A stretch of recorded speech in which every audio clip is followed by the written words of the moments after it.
కళ్యాణ్ గారు ఒకటే వెంకట్ గారు చెప్పిన దాన్ని కొనసాగి చెప్తున్నాను సార్. ఇప్పుడు ఈ రోజు ఛార్జ్ షీట్ వేయడానికి పర్మిషన్ ఇచ్చింది. ఛార్జ్ షీట్ అంటే ఇప్పుడు వారు లాయర్ గారు చెప్పారు కానీ ఛార్జ్ షీట్ అంటే ఒక ఛార్జ్ షీట్ ఏమి వేయరు. ఛార్జ్ షీట్ వేసిన తర్వాత ఇన్వెస్టిగేట్ చేస్తుంటారు. ఇన్వెస్టిగేషన్ లో కొత్త పేర్లు రావచ్చు, కొత్త యాడ్ కావచ్చు, కొత్త ఉండొచ్చు, పాత వాళ్ళని కొంతమంది. ఇప్పుడు కవిత గారి కేసు పాయింట్ ఏంటంటే ప్రకాష్ రెడ్డి గారు నా డౌట్ ఏంటంటే కేటీఆర్ గారు డబ్బులు పంపారు, ఆయన దోషి, ఆయన పేరు పెట్టారు. ఆ డబ్బులు ఎత్తుకపోయిన కంపెనీ అందులో లేదు కదా, మెయిన్ ఆ డబ్బులు అక్కడ కంపెనీ దగ్గర ఉన్నాయి 55 కోట్లు. ముందు ఆ కంపెనీ ఉండాలి కదా అక్కడ. నేను ఛార్జ్ షీట్ ఏముందనేది మీకు తెలియదు, నాకు తెలియదు. ఎఫ్ఐఆర్ లో కూడా ఏముంటది ఏముండాలనేది ఇప్పుడు మనం ఏం ఎఫ్ఐఆర్ లోనే ఛార్జ్ షీట్ డిఫరెంట్ కూడా రావచ్చు.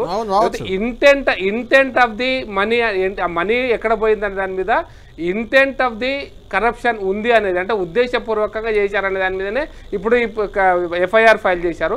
ఛార్జ్ షీట్లో డీటెయిల్స్ వస్తాయి. మొదటి సార్ కాకపోతే second charge sheet on investigation 6 నెలలు జరగవచ్చు ఇన్వెస్టిగేషన్. దాని తర్వాత ఇంకా కేసు పెట్టవచ్చు, ఎవరి మీద ఇంకా 4 యాడ్ కూడా కావచ్చు, సెక్షన్ కరెక్ట్ కూడా యాడ్ కావచ్చు, దానికి తెలియదు ఎట్లయితే.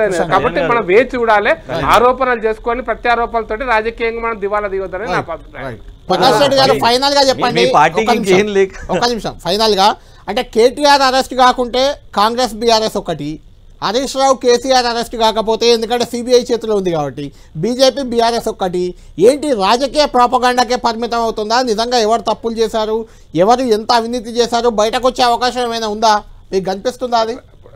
సార్ రాజకీయంగా ఇగో బీఆర్ఎస్ బీజేపీ ఒకటి, బీజేపీ కాంగ్రెస్ ఒకటి, కాంగ్రెస్ బీఆర్ఎస్ ఒకటి, ఇవన్నీ కూడా ఇంతకుముందు కిషాన్ గారు చెప్పినట్టు అది కరెక్ట్ సార్. తప్పుడు మాటలు ఇవన్నీ కూడా ప్రజలు నమ్మరు సార్. నెంబర్ 1. నెంబర్ 2, దీంట్లో కేటీఆర్ గారు కూడా లొట్టపీస్ కేసు ఈ కేసు అవసరం లేదు. ఏ కేసు అయినా వారు సీనియర్ నాయకులు, ఒక కార్యనిర్వాహక అధ్యక్షుడు, వారు కూడా ఏ కేసునైనా కూడా తప్పకుండా మేము సమాధానం ఇస్తాం. తప్పు జరిగితే తప్పకుండా శిక్షార్హులము కాదు నిరూపించుకునేటువంటి అవకాశం వారి కోర్టులో ఉంది, న్యాయస్థానంలో ఉంది, న్యాయస్థానానికి పోవచ్చు. అరెస్ట్ అయినా కూడా తెల్లారి పొద్దుగాలనే బెయిల్ తెచ్చుకోవచ్చు, పెద్ద విషయం కాదు అది. వాళ్ళకు న్యాయస్థానం ముందు నిరూపించుకోలేకపోతే ప్రభుత్వం జరుగుతుంది అది. కాబట్టి నేను అనేది ఏంటంటే దీంట్లో ఎనీ కేసులో మీకు నేను ఏ అహంభావంతో కూడా మనం మాట్లాడకూడదు.